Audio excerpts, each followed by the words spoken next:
J'ai mon sujet de recherche pour mon doctorat sur la façon dont les Inuits nomment le monde moderne. Donc, il me fallait ramasser des données. Ce qui veut dire que pendant les deux tournées du Nunavik que j'ai faites en été 68, été 69, ben, en plus du travail sur la toponymie ou les généalogies, bon, dans les heures libres, je me suis dit, je vais ramasser des données linguistiques sur la façon dont on nomme un peu tous les objets de la vie courante. Et à ce moment-là, j'avais pas vraiment pensé à la méthodologie, comment faire ça. J'étais un peu naïf à cette époque-là. Du coup, je vais demander aux gens, c'est quoi qu'il y a autour de... Quand vous nommez ci, ça, ce qu'il y a autour d'eux. Mais en passant, on a commencé la tournée à Cookjuac. Et là encore, je me souviens, on logeait à la mission, toujours chez le père Le Chat et père Schneider qui était là. Et j'avais parlé au père Le Chat de mon projet. Puis il dit, écoute, je vais te donner quelque chose. Et il m'apporte un catalogue de chez Eaton. Eaton, qui à l'époque, un magasin qui n'existe plus. Puis à Montréal, qui était un magasin à rayon de Montréal, qui avait un service très important de vente par correspondance. Et les Inuits connaissaient ça. Ils commandaient beaucoup de chez Eaton par la poste. Et effectivement, dans un catalogue comme ça, c'est un catalogue illustré, bien sûr, où il y a à peu près tout ce qui appartient à la culture matérielle courante. Les vêtements, les meubles, les outils, les objets usuels, la vaisselle, etc. Tout ce qui manque, c'est la nourriture. Ils ne vendaient pas de nourriture, mais pour le reste, il y avait à peu près tout. Donc, j'allais dans tous les villages où je trouvais des personnes, des informateurs, et je passais systématiquement le catalogue de chez Eaton. C'était pas tous les objets, mais des catégories de choses. Je disais, ça, c'est quoi? Hein? Shunauva, Chanoktaiyauva, comment est-ce qu'on nomme ça? Puis comment c'est ça, ça? Puis j'enregistrais même pas, je me souviens pas avoir enregistré, je notais. Je notais les mots, notais ça, notais ça. Et puis ensuite, avec quelqu'un d'autre ou la même personne, j'allais au magasin du village. Et là, on voyait il y avait tout un magasin général, il y avait une section de nourriture, toutes les denrées alimentaires disponibles. Je leur demandais c'est quoi ça, puis je notais aussi. Et comme ça, je me suis constitué un corpus de données. En 69, quand on a fait la deuxième tournée sur les généalogies, là, j'ai complété. Je me suis rendu compte qu'il y avait des choses encore que j'avais pas dans mon corpus. Donc là, je m'étais fait des cahiers de découpure. J'avais découpé des images. Et comment est-ce qu'on nomme, je sais pas quoi, un mur de briques ou des choses comme ça. Évidemment, il n'y avait pas ça dans le catalogue de chez Eaton. Donc, je découpais des images ou un tracteur ou ça. Je collais dans des cahiers des coupures. Je leur montrais ça. Et puis, pour des plus petits objets, j'avais une boîte de métal où j'avais mis, je sais pas quoi, une efface, un trombone, toutes sortes de tout petits objets qui entraient dans un dé à coudre, un dé pour jouer au dé, etc. Et je sortais ça, c'est quoi ça? Puis il y a des informateurs qui, à ce moment-là, éclataient de rire. Il y en a qui me disaient, c'est tellement comique de voir ta boîte et tu sors toutes sortes d'objets qui n'ont rien à voir les uns avec les autres. C'est comme surprise, chaque objet, c'est quoi ça, c'est quoi ça. Donc, mais comme ça, j'ai pu me constituer un corpus et je suis parti pour Paris en septembre, fin septembre 69. L'année 68, 67, 68, pardon, 68, 69, 67, 68, j'avais travaillé pour la DGNQ. Le poste n'avait pas été renouvelé. Et je me suis inscrit en septembre 68 à l'Université de Montréal au doctorat en anthropologie, mais j'avais pas du tout l'intention de faire un doctorat à Montréal. C'était dans le but de pouvoir prendre des cours de base en linguistique. Au doctorat, on pouvait... j'avais un séminaire en ethnolinguistique, séminaire doctoral en ethnolinguistique au département d'anthropologie, avec un professeur qui s'appelait Albert de Blois, qui était un ethnolinguiste, ou linguiste, je pense, ethnolinguiste, mais spécialiste des langues algonquiennes. Donc, on a eu, c'est intéressant, on a travaillé avec un jeune Atikamekw, Lucien Awashish, pendant toute l'année, à travailler sur l'apprentissage de la langue Atikamekw, qui est une langue algonquienne, donc proche du cri, etc. Donc, des notions vraiment de base de langue algonquienne par ce biais-là. Et puis, mais je suivais des cours au département de linguistique, un séminaire de sémantique structurale, un séminaire sur Ferdinand de Saussure, là, le père de la linguistique moderne, etc. En fait, je me suis rendu compte après, j'aurais pas du tout dû prendre ces cours-là, un cours d'histoire de la linguistique, mais j'aurais dû prendre des cours de phonologie, morphologie de base. Donc, ça veut dire j'ai pas eu vraiment de formation en linguistique proprement dite. J'ai eu des formations sur l'histoire de la linguistique ou la sémantique, mais pas vraiment en linguistique. Donc, j'étais allé aussi une première fois en janvier 68, j'étais allé une première fois à Paris pendant début janvier, pendant les vacances des fêtes, pour rencontrer un peu, déjà m'informer. Bernard Saladin était à Paris à ce moment-là, m'informer sur les possibilités de trouver un directeur de thèse. Et j'avais Bernard, qui était dans le laboratoire de Lévi-Strauss au Collège de France, m'avait organisé une rencontre, pas avec Lévi-Strauss, mais avec Isaac Kiva, qui était un anthropologue qui était un peu secrétaire du laboratoire de Lévi-Strauss à ce moment-là. Donc, dans le bureau de Lévi-Strauss, j'ai rencontré un grand bureau au Collège de France où Kiva m'avait suggéré le nom d'un professeur, Bernard Potier, qui était un linguiste, structuraliste, pas tant structuraliste, un linguiste français qui avait travaillé, qui était lui un hispanisant, spécialiste de l'espagnol, des langues hispanisantes, enfin des langues ibériques, espagnol, portugais, et qui avait enseigné au Brésil quelques années où il s'était intéressé aux langues autochtones du Brésil. Donc, c'était ce qu'il y avait à peu près de plus près de mes intérêts pour la langue inuit, c'était ce prof hispanisant qui s'était intéressé aux langues autochtones du Brésil. Donc, j'ai pris son nom, j'ai communiqué avec lui. Je pense que lors de ce premier séjour aussi, Bernard m'avait amené au séminaire de Lévi-Strauss, où il y avait à ce moment-là un prof invité qui était Marshall Salins, qui est un anthropologue américain bien connu, qui avait donné une conférence au séminaire. Et je me souviens que après qu'il ait parlé, Lévi-Strauss a demandé y a-t-il des questions, et personne dans la salle levait la main. Et Lévi-Strauss avait dit à Marshall Salins, est-ce que c'est comme ça ou en anglais, est-ce que c'est comme ça aux États-Unis ici les étudiants semblent gênés pour poser des questions. Et là, je pense que Bernard avait posé une question pour le premier. Mais c'était amusant. Bon, ça m'avait fait. J'avais passé 3 semaines à Paris. Bon, à part ça, j'avais découvert Paris, le métro, mais aussi les musées, les choses, toutes sortes de choses. C'était un premier voyage en Europe. Et l'année suivante, en 69, janvier 69, je retourne à Paris.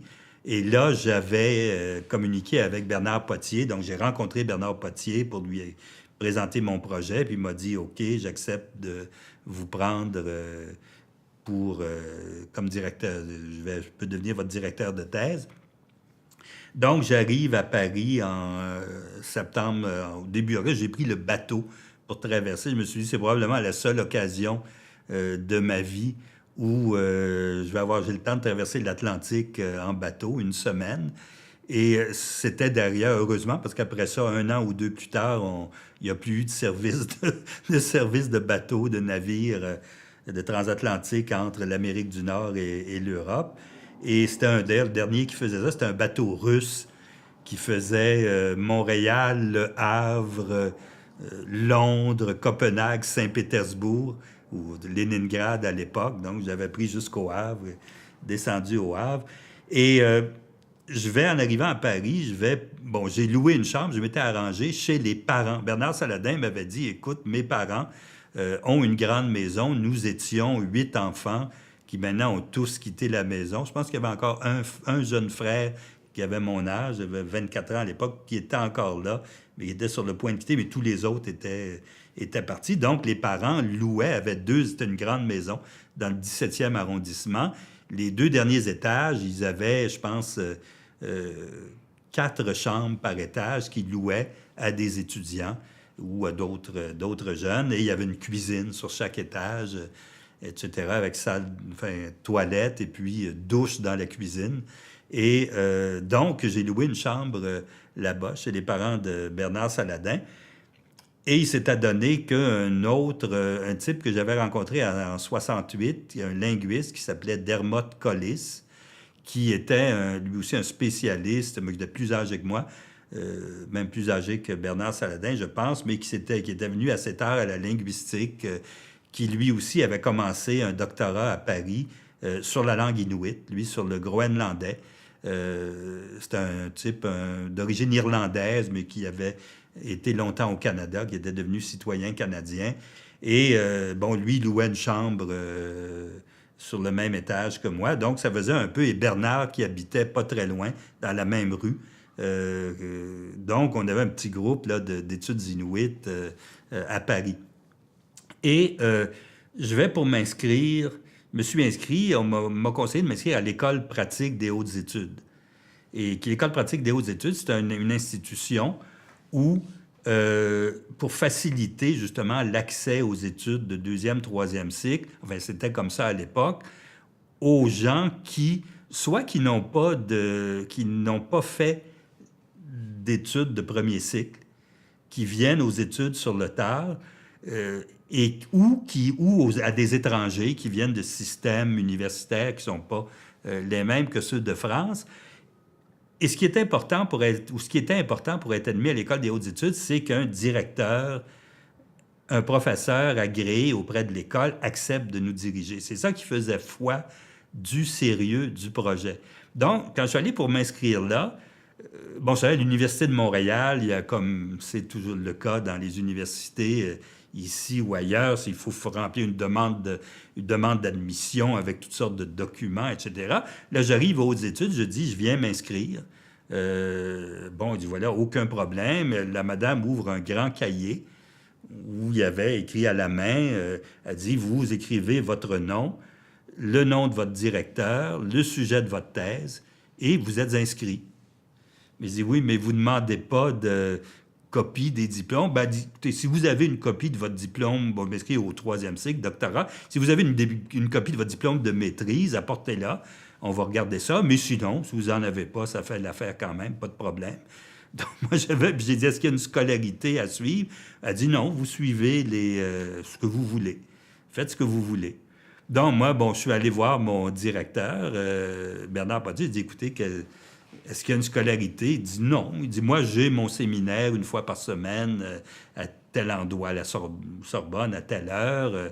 Donc, j'ai dit, bien sûr, je vais venir. Là, c'est une question de politesse. Au moins, pendant la première année, on suit le séminaire de son directeur de thèse qui, en fait intervenir chacun de ses étudiants. On lui donne quelques séances, mais c'est aussi chacun de ses étudiants qui va présenter un peu son sujet de thèse, puis il dit, pour le reste, faites ce que vous voulez. Et moi, j'ai regardé un peu ce qui se donnait ailleurs. Quelqu'un m'a dit, oui, à Nanterre, il y a un prof qui revient, dont le nom m'échappe, mais qui vient d'étudier l'ethnolinguistique en Californie, donc il revient un peu avec les théories américaines les plus récentes là-dessus. Donc, c'est intéressant. Je suis allé suivre son cours à Nanterre. Mais on n'a pas besoin de s'inscrire. On arrive, on s'assoit dans la salle, puis on suit le cours.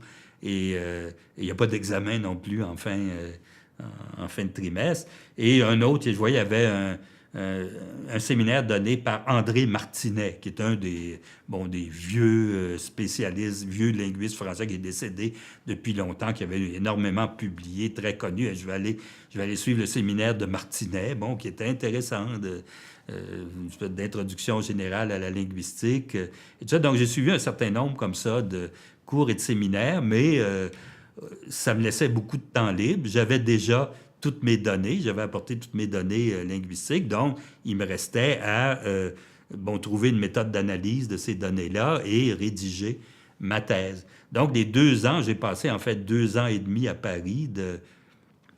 Je suis arrivé, c'est ça, en octobre, début octobre 69, et j'ai soutenu en avril 72 ma thèse, mais le gros de ces 2 ans-là, ça a été à analyser. J'avais pris, à l'époque, le structuralisme était à la mode, au moins en France. Au Québec, ça a commencé avec Rémi Savard, depuis le temps où j'avais été là. Depuis 64, le structuralisme avait commencé un peu plus à s'implanter, mais en France, c'était très à la mode. Donc, je dis, je vais faire une analyse de sémantique structurale. Les mots inuits sont généralement, en particulier les mots qui sont créés pour désigner des objets, tels les objets modernes, c'est des mots qu'on peut analyser. Le mot pour chaise, par exemple, itsivaotak, ce qui sert à s'asseoir. Le mot pour le cinéma, c'est takraliarutiliornerk. Ça veut dire le fait de fabriquer quelque chose qui peut servir à projeter des ombres. Donc, il y a tout ça. Et je me suis dit, en analysant le sens de base de ces mots-là, je peux voir est-ce qu'il y a à l'intérieur d'un même champ d'expérience, le champ de tournage d'une vidéo, par exemple, ou le champ de Itsivatak, les meubles qu'on trouve dans un salon, etc. Est-ce que on peut, en regardant, mettant en relation les sens de base de ces mots-là, est-ce que ça produit un discours? Est-ce que ça peut nous permettre de comprendre ce que les Inuits veulent dire, comment ils comprennent la réalité qu'ils vont nommer par ces mots-là? Et je me suis aperçu que oui, dans plusieurs cas, je pouvais trouver un discours, trouver une structure dans les sens de base de ces mots-là. Et en me rendant compte, ce qui est intéressant, j'avais suivi un cours sur Ferdinand de Saussure. Saussure avait dit, oui, tout signe linguistique est composé d'un signifiant et d'un signifié. Le signifiant, c'est ce qu'il appelle l'image acoustique, le son du mot qu'on dit, et le signifié, c'est ce que ce mot-là signifie. Donc, le concept qui est signifié par l'image acoustique. Et le mot est composé d'un signifiant ou d'un signifié. Et les deux sont inséparables l'un de l'autre. C'est comme une feuille de papier. Feuille, il y a un recto et il y a un verso, mais il ne peut pas y avoir de feuille avec un recto qui n'aurait pas de verso et vice-versa. Donc, mais je me suis dit, pour l'Inuktitut, ces mots-là que j'analyse, c'est peut-être une structure à 3 termes. Il y a un signifiant, qui est l'image acoustique, le mot, itsivaotak pour la chaise, mais il y a un signifié et, moi, ce que j'ai appelé un désigné. Le désigné de itsivaotak, c'est la chaise elle-même, le concept de chaise, mais le signifié, c'est ce qui sert à s'asseoir.